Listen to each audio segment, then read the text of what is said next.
Happiness through curiosity on the Ranveer Show. Welcome to TRS Clips.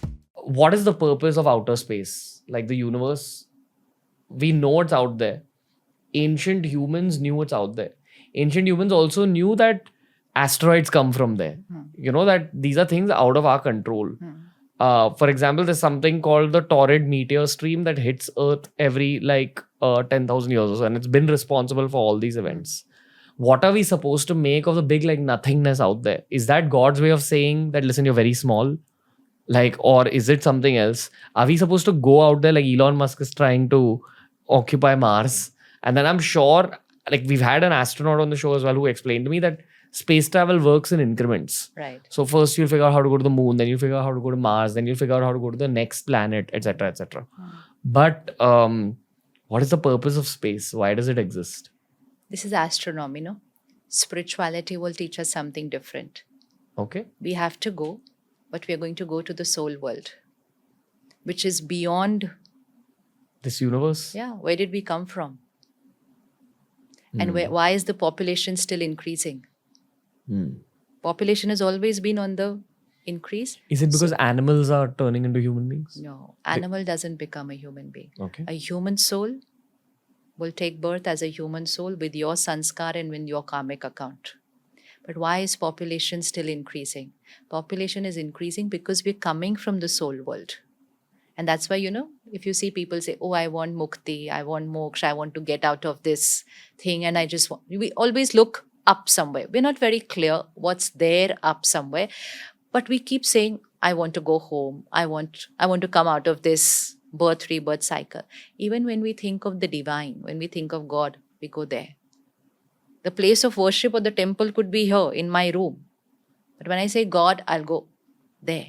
So the soul has a very faint memory of where we have come from, who we were with, we are here, and how we will go back.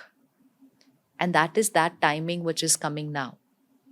When things which are happening will happen, everything that the world is preparing for, then we will go in big numbers. There's a very big shift that's going to happen. The golden age population is not going to be the population of Iron Age. Much smaller? Very small. So gradually from golden age, silver age, copper age, iron age, population goes on. Increasing and then decreasing. And in the last 150 years, the population has increased. And it's still increasing, which means some souls are still coming. So just try and visualize this beyond everything that science knows. Because science can only know that what is visible through a machine or through where I can travel physically. Wherever you go, whether it's to the moon or to the Mars, you're going physically. So that's the physical world, what we call the universe. The soul will travel to the soul world. There's no body that's going there. Everywhere here, every planet, we are going with this body. So there's a soul world which is beyond everything that science knows. So let's call it home. Let's call it home. Let's call God the parent, and we're all the children. So just visualize little stars, just like the stars we see in the sky at night. These souls in the soul world. And then as per what frequency I take myself to by the end of this cycle. This is a cycle, like you said, those cycles. What vibrational frequency I take myself to by the end of this Iron Age, and what things will happen on the planet. Souls will go to the soul world. So let's say I take myself up to 50, hypothetically on a vibration of 10 to 100. Somebody takes themselves up to 90. Somebody takes themselves up to 100. And then we're all there. Okay, so now visualize all the souls, different purity level, different vibrational level. Now the planet. And there's never a time when there is no soul on the planet. So when we say destruction, it's not that the world comes to an end. It'll never come to an end, but it'll go through a transformation. But the transformation is so gradual that you won't even come to know that there's a transition that is happening, where we will be going and we will also be coming. It's like you're working throughout the day, you'll go home and come back to work. So now visualize almost all of us are back home and the golden age has started, which we created with our vibration. So the golden age, hypothetically, let's call it a frequency of 100, which means the best. So those souls who took themselves up to 100 will automatically get pulled down. Automatic. There's nothing, God is not sending us, okay, now you go, now you go. It's depending on where I took myself up to. Those souls will come down in the golden age. By silver age, let's say it's 80. The souls who are 80 will come down. Copper age, let's say it's 50. The souls who reached up to 50 will come down. Iron ages, souls are still coming. So that's something, if you experience in your meditation, you'll be able to start seeing this. You can actually go to the soul world using the power of your mind and intellect and see this is the home.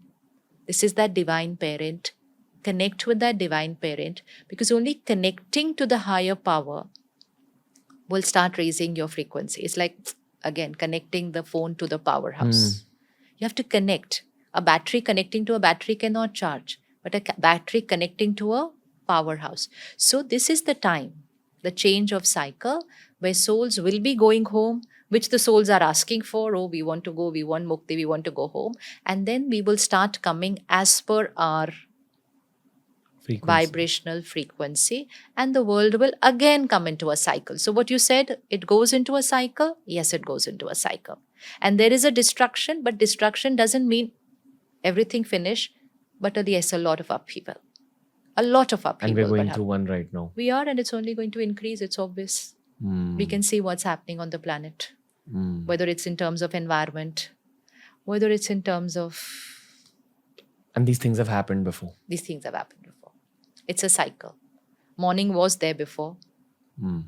Afternoon, evening, night was there before. The cycle is only repeating.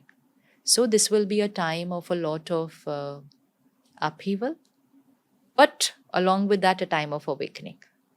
So it's like the old house crumbling and the new house under construction. There's never going to be a time where we are without a house. So we are all instrumental by working on our sanskars and vibration. We're all helping to construct the new house. So each one of us, each one who is trying to raise their vibration in whichever manner they feel right, which means creating a shift in yourself. Yeah, everybody's talking about the shift. So the shift in the planet will only happen with the shift in the individual. There's nobody else who will come and shift the energy of the planet. We create our world. So every individual today, just ask yourself, do I want to shift in this direction? Or do I want to shift in this direction? If I'm shifting in this direction, it's not just a personal shift. I'm contributing to creating the world shift. I'm a part of that tipping point population who's going to be instrumental in changing the night into the morning. But before that, we will go to the soul world. And we will come back with our frequency, vibration. Is it fair to say that space is just a reminder of us to look up and go beyond? Of course. Knowing that the world is not just us. Not just this much what we know about and what is visible. There's much, much, much more beyond that also. Thank you for watching this clip. If you want to learn more about this topic, we've curated a playlist just for you, and here's a link to the whole episode.